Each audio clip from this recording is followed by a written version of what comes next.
Hi, friends. This is Donniel Hartman and Yossi Klein Halevi from the Shalom Hartman Institute, and this is our podcast, For Heaven's Sake, Israel at Ceasefire. Today is day 516. 59 hostages still in Gaza. Many things have happened this week, which are capturing, shaking, unsettling Israeli society. Stage one of the hostage deal, as we said last week, came to a conclusion. And Hamas rejected Israel and the United States' attempt to extend stage one. Because the issue of stage two is that Israel has to officially agree to a ceasefire and to pulling all of its troops out of Gaza. And increasingly, it seems evident that Israel's not willing to do so. The new chief of staff, who was just appointed today, made very clear that we're facing a Hamas that is reestablishing itself. And it might be in the near future we're going to have to go back to Israel at war from Israel at ceasefire. And what that means for the hostages and for our country is very unclear, and we're going to have to talk about that in the weeks to come. It's this limbo period, which is very unsettling. And part of what increases this feeling of unsettlinglessness, I think I made up that one, is our theme for today. Our theme is Zelenskyy. The meeting between Vice President Vance and President Trump and Zelenskyy in the Oval Office, and analyzing this from the perspective of what it means for Israeli society.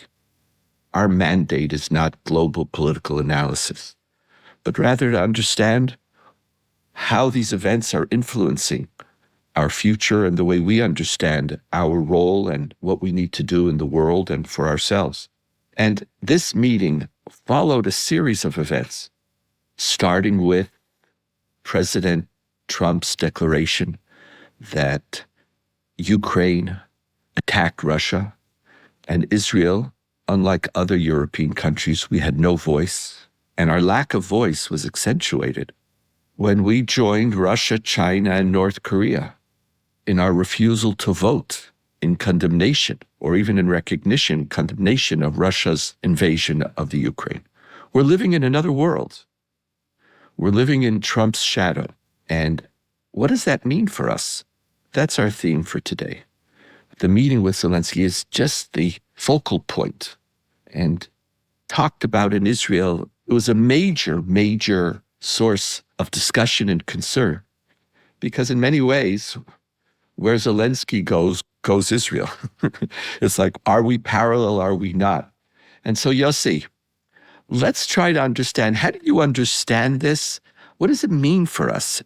Are the rules changing? So, Donniel, before I deal with your question, I want to note how relentlessly self-referential Israelis are. Here we are, we're talking about Ukraine, Zelenskyy, a 3-year bitter war of survival. And of course, we're going to talk about how this affects us. Okay, it's a great point, Yossi. It's such a great point that I'm not even aware of it. It's funny. Neither was I, when Until we you heard me decided on give this topic. I said, well, of course, that's what we're going to talk about, Zelenskyy and us. Yossi, I'm embarrassed. I'm not going to ask us to retape this because we don't do that. And I think it's really important. Your statement has now made me embarrassed. But okay, maybe our mandate of, for heaven's sake, is to be provincial and belly button grazing. So, okay. Okay, so now I'll embarrass myself and answer your question. Thank you, though, for that comment, because I feel better for it. Yeah. Every so often we have to step out of ourselves, look at ourselves, and then proceed, as if we hadn't made that comment. But I feel that comment was really good for me. So thank you very much. It was a really well-delivered rebuke. Go on, please. So what hit me hardest, of course, again, as an Israeli, was our disgraceful vote in the UN. We lined up with North Korea, China, Russia, and voted against the only other country in the world that is fighting an existential war. And a country where the people passionately identify with Israel. I've seen polls over the last 3 years. Ukraine is one of the most pro-Israel countries in the world. There were Ukrainian soldiers who put Israeli flags on their uniforms. And this is an historic disgrace. And yet, what makes it even more painful is that we didn't have a choice. And we didn't have a choice because we saw what the alternative was with Zelensky's meeting with Trump. Now, along with our disgraceful vote in the UN, Trump has just released another $3 billion in military aid for Israel, circumventing Congress. Now, what would have happened if we would have said no? We can't vote with you on this. Would he have stopped the $3 billion worth of aid? He might have. Maybe yes, maybe no. But that's the point. We're dealing with someone whose stability really depends on being flattered. And so we are now in the permanent business of keeping Trump happy. That's what it means. And the real bottom line here, Donniel, is that Trump is turning us into a client state. You know, we always said, Menachem Begin said, and then Netanyahu, to America in particular, don't treat us like a banana republic. And, you know, this is Chiquita banana time here for the state of Israel. And, you know, it's interesting to think about our arguments with every other president in the past, certainly including Biden here. We could have public disputes, sometimes even vehement arguments, but the basic foundation of the relationship was intact. Maybe under Obama, there were moments where that was open to question. But generally speaking, you could have public feuds and you could still depend on the solidity of the relationship. Not so with Trump. And the irony, of course, is he really is an extraordinarily pro-Israel president. And yet, Dafka with this president, we can't depend on the most basic ground rules of the relationship because it's all about keeping him happy. So that's where we are in relation to Zelenskyy and Ukraine. I want to ask you, so who do you prefer? You had so much angst in the Obama administration, and you started to have more and more angst as the war progressed with the Biden administration. And there was a celebration of Trump and his allyship with Israel. But what you're saying is there isn't an allyship. So what do you prefer? You know, Donniel, I'm going to take a pass on that question. And one of the reasons is that I'm not sure. I can't give you a straightforward answer. In a way, what will determine that answer is how Iran plays out. One of the most worrying consequences of Trump's Ukraine policy is that Putin has now volunteered to be a mediator between Trump and Iran. Now, this is my nightmare. Will Trump be flattered into some disastrous deal with Iran? You know, it's hard to believe because Trump has a personal animus toward Iran. They did try to assassinate him. So if we're going to go on the line of how with Trump policy is determined by the personal, he has a deep score to settle with Iran. But it's certainly not inconceivable that Trump could turn around someday soon and make a deal with Iran that would leave Iran on the nuclear threshold. So if Trump gives us the green light to take out Iran's nuclear facilities, then I'll be able to provide one answer for you. Because as you know, for me, so much of the outcome of this war and of this time generally really depends on whether Iran is allowed to cross the nuclear threshold or whether it's stopped. And so that for me will be the determinant. You know, I want to stay with your analysis for a few more minutes. It doesn't seem as if policy is of any significance. We're living in a world in which you don't know to what extent there is any political alignment, value alignment. It's all, you called us a client state. I think it feels more like a vassal state. Well, that's a powerful term. And Israelis in many ways understand it, because anytime we want something, we send, even citizens, even hostage families, we send people to go visit the administration. We don't even talk to our government anymore because we've given up. It's not for us to decide. Whatever they decide, we have to follow. And, it's interesting. I was very angry at Prime Minister Netanyahu when Trump surprised him with the Gaza Riviera fantasy. And the way he continued to compliment, I even think he complimented Trump to the extent that even Trump was getting nauseous. But if there is such a thing, but there was no end. And I was critical of Netanyahu. I said, what's the matter with you? Now I understand him. Yeah. He was right. He was right. It's we speak about the profound limits of Israeli power. We're seeing under Trump, he speaks about Canada being the 51st state.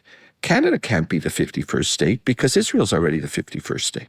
His control over us is so total because we're so alone in the world, living both on the United States military support and on their veto in the United Nations, and we bask in the support that we're receiving.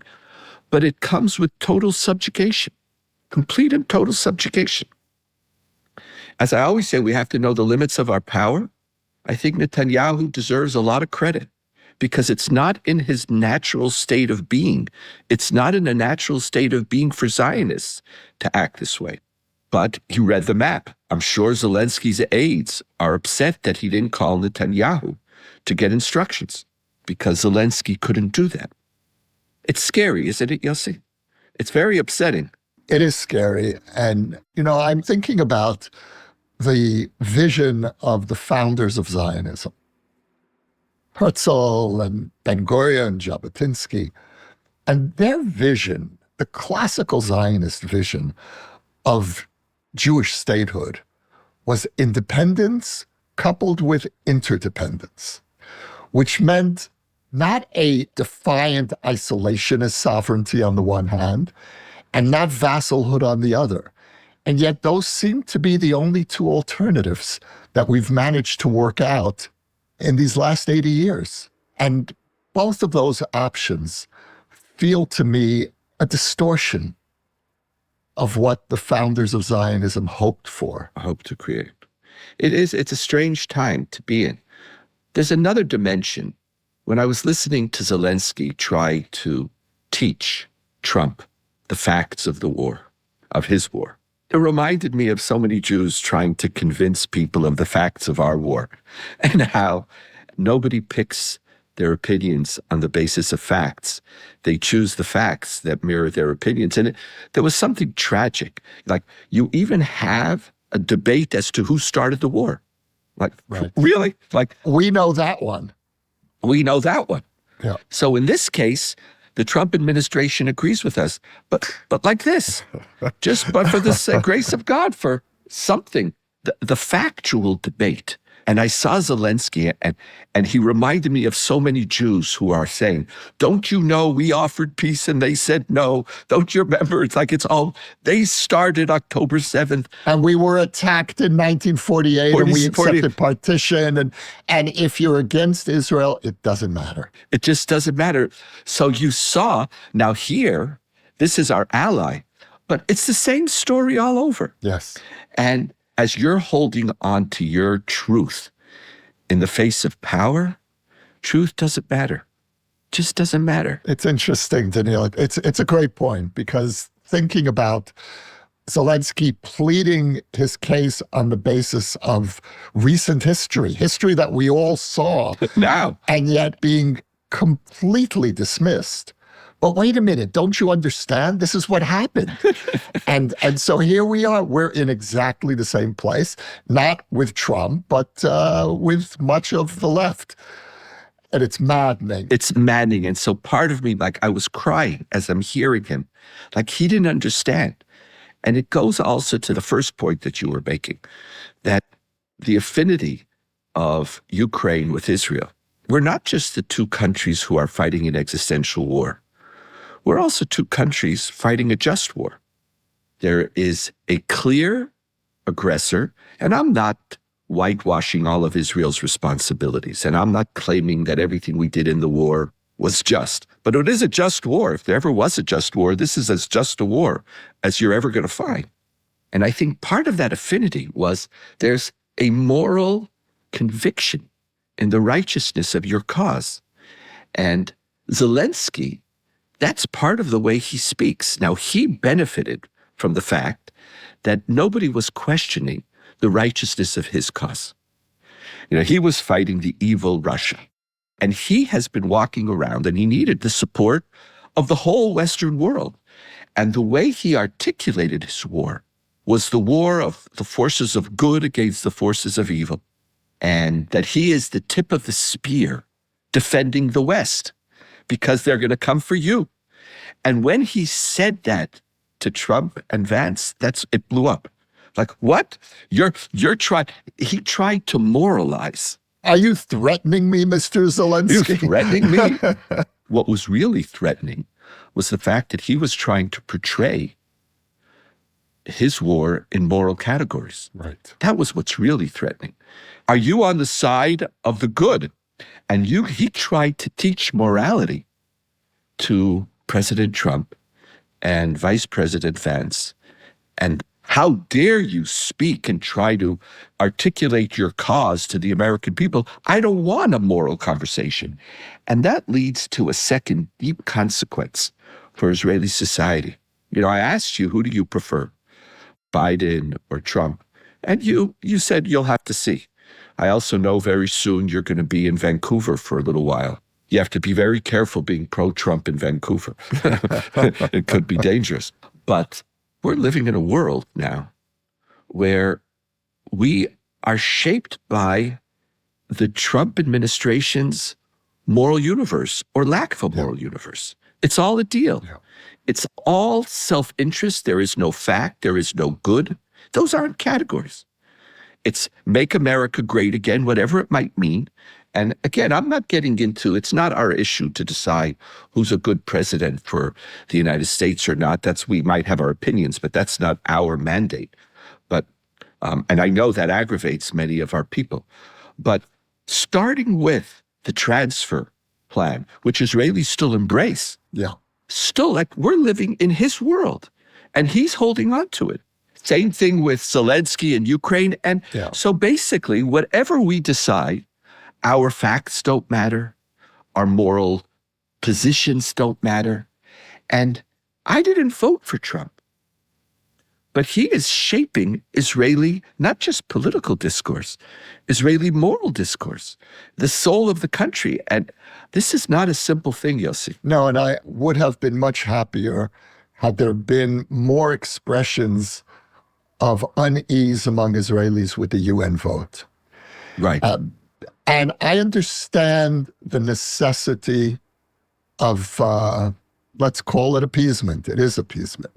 I understand that a country in our position depends entirely on the United States for continuing its ability to defend itself. Has no choice. But I'm disappointed at the absence of more unease or shame. There were expressions of shame. Certainly some columnists wrote powerfully about this moment, but I'm looking at the Israeli public, and this is something we've talked about a lot over this last year and a half, is this sense of frozenness. The Israeli public is frozen. And this is one more expression of that. But I do think, Donniel, that every Israeli watching the scene of Zelenskyy being humiliated in the White House for speaking the truth, for speaking words, as we've said, which all of us have repeated about our own situation. Every Israeli, whether consciously or not, had to be asking the same question. Could that one day be us? And if Trump has now eliminated morality from foreign policy, from American foreign policy considerations, that's one of the principal legs on which our relationship, the special relationship with America, stood. If you remove that, and it's all pragmatism, Well, then Israelis would counter and say, no, Trump obviously still has a warm spot for Israel. And it seems to be true. But how far can you depend on that if morality is no longer a factor and perhaps the pragmatic considerations, which right now seem to be working in our favor, shift against us? And then we're left with Trump's sentiments.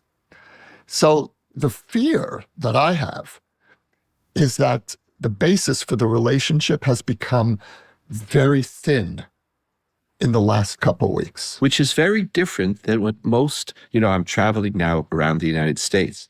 There's in the Jewish community, and most of the Jews who I speak to are liberal Jews and voted Democrat, there's tremendous, tremendous concern about Trump and about what he means for America and what he's doing to America. There's always, though, the but, wondering, but he's good for Israel. Yeah. And in the community, there is a debate whether that but is enough. Like, should you even say it? Is there a place to say but if you feel so negative about his positions in America? Is there a but? You feel on the one hand, it's going a little better. There's a little more support. And it's natural.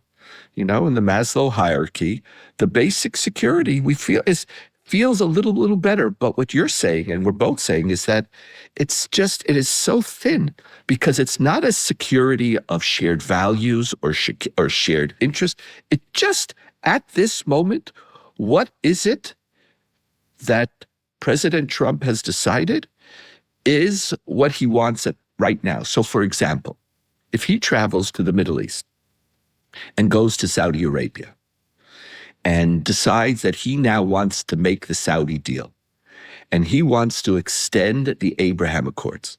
Now, I personally, as I call myself center-left in Israel, even though that's not a particular interest, I would be very interested in extending the Saudi deal. But the Saudi deal is going to come with consequences. Consequences to Israeli positions on settlements in the West Bank, etc., and even in the war in Gaza. And the majority of Israelis aren't there. I'm more alone on this issue. So it could very well be that, as we say in our tradition, hafuch al hafuch in Hebrew, like upside down, like what you didn't expect, it's going to come in the opposite way. That Trump's interest in a deal might be very, very beneficial actually for the political center left in Israel, but nobody's talking about it in Israel, and we might find ourselves literally in a Zelenskyy moment. Yeah. Where here it is, you have to do this, I don't care, and frankly, just adjust really quickly, because I don't care what your fears are. Yeah. I don't care what your concerns are. I don't care what your ideology is. There's a deal, and this is the deal, and you have to align yourself psychologically. It's not going to be in a simple place, and in many ways, Netanyahu's great advantage is that he seems to be completely as well devoid of ideology. It's all pragmatics too. In his case, the pragmatism is maintaining his coalition. Yeah. It's a very strange time. So, Donniel, until now, we've been speaking about the consequences for Israel, the fallout from Trump's Ukrainian policy. I want to widen the lens and bring in the diaspora. We're still in the Jewish people, though. We are firmly within the Jewish people. We're still people. in our belly. We're still navel grazing. No worries there. No worries. Okay. We're not about to suddenly lose our provincialness. So I just came back from England. I was there for a week. I went to participate in Jewish Book Week, which was just fantastic. And I had lots of meetings with people in the Jewish community. And I had a session that we organized, the Hartman Institute organized, of Jewish community leaders who participated in our summer program. And the questions that they were raising, in particular about Israel's UN vote, were so agonizing. So one person said to me, we understand Israel has its interests, and we understand why you had to vote that way. But you have to understand how that impacts on Jews in Europe. You cannot be pro-Putin and be part of European society, and specifically British society. It will turn the Jewish community into a pariah. And as we know, they're struggling against precisely that threat now. And they said, we can't go along. If Israel is aligning itself with the Putin front and by extension, the far right around the world, where does that leave us? And people have very movingly said to me, you know, we listen to For Heaven's Sake, and don't forget us. Don't forget the Jews in Europe, because we're also devoted listeners. We're also part of the Jewish people. And this is putting us in an untenable position because we are so deeply connected to Israel, both publicly and in our private lives. And they are. European Jewish communities are much more connected to Israel viscerally than much of American Jewry. And so they feel even more wounded and threatened when Israel takes a turn in a direction that's politically and morally untenable for them. Right. Do you remember when Elie Wiesel said to Reagan, who was going to Bitburg, and what were his exact words? You'll know them better. Mr. President, your place is not there. They said to you, Israel, your place is not pro-Putin. And they're right. It's interesting when you compare it in the United States, being pro-Putin or not is not the issue. There, it's being pro-Trump. That's right. Exactly. This is how they perceived it. Yeah. Yes. That's the shift. And, you know, one of AIPAC's strongest ideological aspirations is to make sure that Israel remains a bipartisan concern. And a bipartisan concern based on two pillars: shared interests and shared values. But in the partisanship of the United States, like if you saw the State of the Union speech last night, there are no checks and balances anymore. And we were able, going back to your first point, we're able to argue with the United States president because we had a support in America. There was a basis for it. So if you argue with a Democrat, you have a Republican. Here now, there are no checks and balances in Washington, more or less. The Congress, for the next 2 years, will pass anything that Trump wants. And where that leads us, and whether every day is not creating more alienation of the next generation of Jews from Israel. And as we toe the line, and here, you know, when we're in Israel, understanding that we have to worry about our survival. And, you know, we could be embarrassed by it, or like, we have to combine them. But at the end of the day, even I recognize that Netanyahu was right. Like, he could not pick this fight. Right. But when you're 6,000 to 10,000 miles away, Israel's existential survival concerns aren't, you don't think about them as much. And then you just look at, or they're not the only concerns. You have your own existential concerns. No, but even if you don't, but even that aside, the nature of it is from 6,000 to 10,000 miles away. You don't live somebody else's existential struggles. And it's much easier to look at Israel and to say, what are you doing? And one of our great agendas is, how do we make sure that Israel remains a country that the Jewish people would want to have a relationship with? How do we survive the Trump administration? This is another dimension of that question, because if we're going to enter into Trump's world, this is not a world that the Jewish people want to be a part of. Last word, Yossi, last thoughts? Yeah, you were talking about the breakdown in Washington.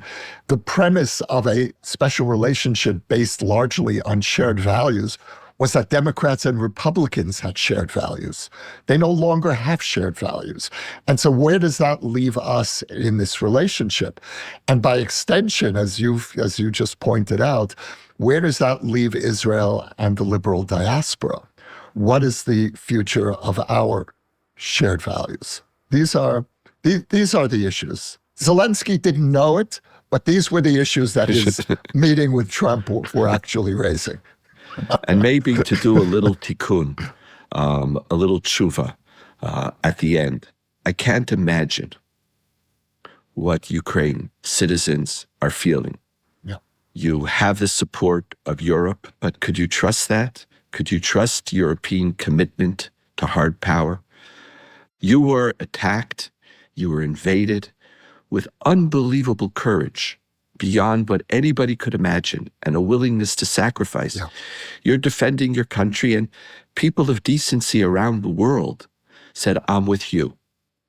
And just in 1 minute, 1 moment, how everything, reality is overturned, values are denied, and how you find your place in this reality. Maybe let's end with... That's beautiful, Donniel. I really appreciate that. You inspired it. I wouldn't have thought of it. So I appreciate you. And next week, it's going to be back to stage 2 and, in all probability, what's going to be happening in Gaza and how we move forward with this unfinished business and our hostages. So much to think about. And Yossi, I appreciate you and thank you. It was nice being with you. It was good being with you. Same here, Donniel. Be well, people. This is, for heaven's sake, Israel at ceasefire, day 560.